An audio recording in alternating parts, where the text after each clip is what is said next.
Bonjour mes chers abonnés, évidemment très content d'être avec vous, avec ma tasse de café. Alors aujourd'hui, un petit article, et tout le monde est très occupé pour la fin de l'année, et aussi une toute petite explication, parce que j'ai reçu un très chouette article, j'ai scrollé un tout petit peu, il est ici, hein, et donc ça parle d'un couple qui est enterré au cimetière d'Ixelles, hein, ce sont les Roméo et Juliette du cimetière d'Ixelles. Mais je veux garder cet article parce que je veux aller voir moi-même leur tombe. Donc, XL, c'est à Bruxelles, pour ceux qui ne sont pas belges. Ce n'est pas très loin de l'université où ma fille travaille. Donc, voilà. Donc, je vais d'abord aller voir si je trouve cette tombe avant de lire cet article. Et donc, aujourd'hui, j'ai pris un article qui parle, donc, j'ai mis le titre Optimisme. Pourquoi? Parce qu'en fait, c'est le roi Charles qui a un message optimiste concernant son traitement de cancer. Oui, je sais qu'il y a des gens qui n'aiment pas les monarchies, il y en a d'autres qui aiment bien.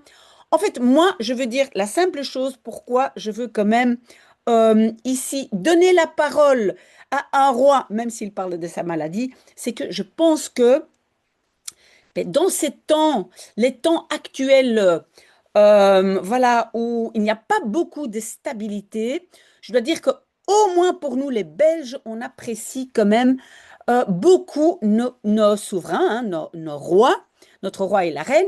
Pourquoi? Parce qu'ils donnent quand même une certaine stabilité, hein. Les présidents, c'est pas toujours tout à fait ça. Il n'y a pas énormément de stabilité. En plus, il faut les payer jusqu'à la fin de leur vie. Et donc, moi, je peux dire personnellement, je suis quand même assez contente d'avoir un roi et une reine qui font beaucoup de travail pour les associations, etc. Et pour la stabilité politique, parce que ce n'est pas tout à fait ça chez nous, et je pense chez vous les Français non plus, il y a peut-être des personnes d'autres pays, voilà. Et donc j'ai pensé de lire ce petit article, il n'est pas très long. Alors ce que je veux dire aussi, et je vais cliquer sur le lien, vous pouvez aussi écouter. Il y a aussi donc, voilà, ici, article beluisteren. Vous voyez ça? Donc je pense que ça c'est très bien. Ici, vous voyez le prince Charles, non, le roi Charles, pardon. Pas le prince, le roi. Donc, c'est aussi très bien, une fois que l'article est analysé, alors d'écouter. Ok, mais on y va parce que j'ai fait déjà beaucoup de blablabla. Britse Koning Charles, donc le roi britannique. Donc, britannique, c'est Brits. J'ai mis ça dans le vocabulaire parce que c'est britannique. Est optimiste. Et pourquoi j'ai mis optimiste en bleu? Vous allez dire, tout le monde comprend. Mais c'est pour la prononciation. J'entends encore beaucoup de gens qui prononcent le SCH à la fin comme ch, optimistisch. Non, c'est un S.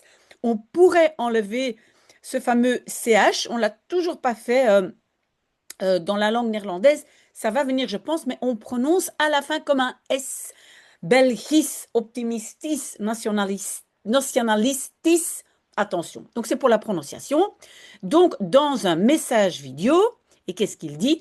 Mon behandeling, traitement de cancer, kanker, en néerlandais c'est kanker, hein, peut, et alors ici c'est une phrase, comment on dit ça, passive, hein, worden afgebouwd. Et afbouwen, donc worden c'est, donc ce traitement peut être afbouwen, ça veut dire réduire au fur et à mesure, donc réduire les doses petit à petit, hein, afbouwen.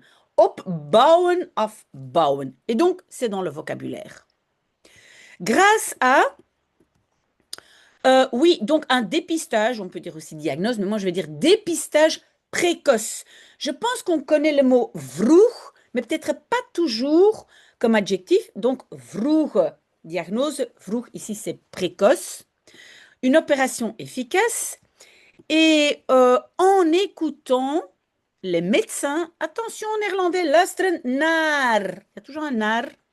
En écoutant les médecins, donc mon traitement de cancer peut être, voilà, les doses peuvent être réduites l'année prochaine. C'est ce qu'il dit.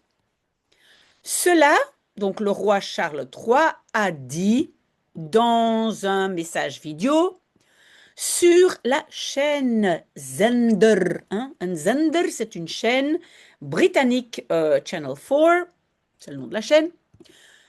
Le message is uitgezonden, a été diffusé, pardon, oh là là. Donc aussi phrase passive, mais alors, regardez, uitgezonden, ça vient de uitzenden. Et ça a quelque chose à voir évidemment avec zender, hein. Là, on diffuse et diffuser, c'est uitgezonden. Durant un programme, gewijd aan. Hein. Gewijd aan, c'est consacré à, dédié à. L'action Stand Up to Cancer, hein, stand up, ça veut dire résister au cancer, et cet article a été écrit par Rick Arnold. Donc, en février, le 5 février 2024, donc, le Charles, entre-temps, 77 ans, donc, le roi Charles qui a entre-temps, mais en néerlandais, on peut dire intussen 77-jarige. Donc, tout ça, c'est adjectif. Le entre-temps, 77 années âgé Charles. Et donc, qu'est-ce qu'il a fait? Il a bekendgemaakt. Hein, bekend est ici la particule. Hein, il a bekendgemaakt, il a communiqué, il a fait savoir, hein, il a fait connaître que il lijden aan, il souffrait d'un cancer. Oui, en néerlandais, pour une maladie, on dit lijden aan, sans dire de quel cancer il s'agit. Et je pense plus loin, j'ai mis ça aussi dans le vocabulaire. Je pense que je l'ai mis en bleu. Est-ce que je l'ai mis en bleu? Peut-être pas. Si je ne l'ai pas mis, je vais le mettre en bleu. Vous savez quoi? Je le fais tout de suite. Voilà, hop, comme ça, c'est fait. Over welke het kanker het gaat. Si on pose la question, over welke kanker gaat het? De quel cancer s'agit-il? Pas mal d'apprendre ce que moi j'appelle des chunks ou des clusters de mots et des groupements de mots. Aujourd'hui, je peux vous melden, annoncer la bonne nouvelle que mon traitement de cancer l'année prochaine peut être afgebouwd, on connaît entre-temps, hein, diminué en dose, grâce à un dépistage précoce, une opération efficace et écouter les médecins. Luister naar, on le sait entre-temps. Disait Charles ce soir dans un message vidéo. Pourquoi j'ai mis vanavond en bleu alors que tout le monde comprend très bien c'est ce soir? Parce que j'entends encore plein de gens qui disent deze avond. C'est une faute, on appelle ça un gallicisme, on a pris ça du français. Normalement, tout ce qui est aujourd'hui, c'est van. Vandaag, vanmorgen, vanmiddag, vanavond, vannacht, tout ce qui est van est aujourd'hui. Pensez-y. Ceci est pour moi un mijlpaal. En fait, mijlpaal, normalement, c'est une borne, hein, comme on voit le long de la route. Mais ici, il veut dire, c'est une étape, c'est un tournant, une étape personnelle qui forme la preuve, qui est la preuve du progrès remarquable dans le traitement du cancer van de voorbije jaren, des années précédentes. Hein. C'est vrai que la médecine ou la science a fait beaucoup de progrès. Selon le roi. Aussi maintenant, à nouveau, disait-il pas, il ne disait pas, voilà, voor welke kanker hij wordt behandeld. Pour quel cancer il est traité. Donc, il n'a pas dit le cancer qu'il a. On comprend, hein, il a aussi une vie privée, j'imagine. Le roi avait, non pas avait, had het over. Et c'est le verbe het hebben over. Cette fois-ci, je ne l'ai pas indiqué dans le vocabulaire, je l'ai déjà fait. Het hebben over, ça veut dire parler de. Mais ce que j'ai trouvé intéressant, c'est bewijzen van voorbeeld. Et bewijzen van voorbeeld, ça veut dire à titre d'illustration, d'exemple, à titre d'exemple. Donc, il parlait de darmkanker. Hein. Darmen, ce sont les intestins. Donc, le cancer des intestins. Il accentuait que 9 personnes sur 10, donc, kunnen leven, peuvent vivre au moins encore 5 ans, au moins, si leur cancer des intestins wordt ontdekt et découvert dans un stade précoce. Hein. Ça va? Donc, entre-temps, on l'a vu, on l'a compris. Donc, un dépistage vroeg, encore une fois, hein, précoce sauve des vies selon le roi. Je sais quelle différence ceci a fait, en français a eu, en néerlandais a fait, pour ma vie, disait-il encore. Les mois écoulés, hein, les mois précédents, mais ici écoulés, est-il... ah oui, ça c'est intéressant parce que je l'ai mis ici en bleu. Donc, hij is druk in de weer geweest. Donc, ça vient de druk in de weer zijn. Donc, être très très fort occupé. Druk in de weer.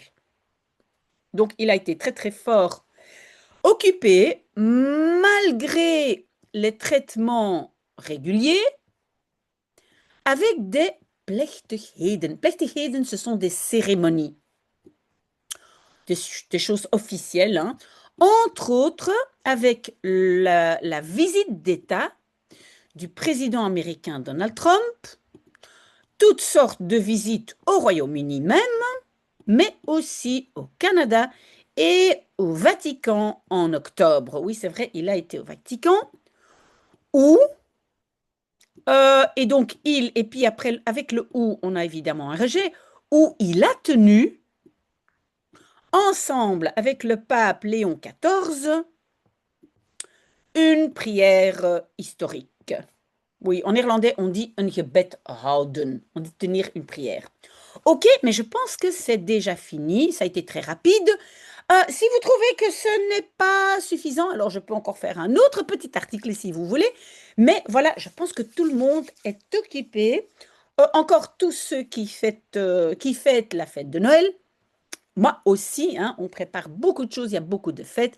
Voilà. Donc, c'était ça pour aujourd'hui. Moi, j'ai trouvé ça quand même intéressant. À vous de me dire si c'était bien ou pas et à me donner des idées pour d'autres articles. Et donc, peut-être la prochaine fois, si j'ai le temps d'aller à Excel, je vais aller voir ce cimetière. Voilà. Très, très bon. On est quoi? Très, très bon dimanche et peut-être à tout à l'heure. Au revoir.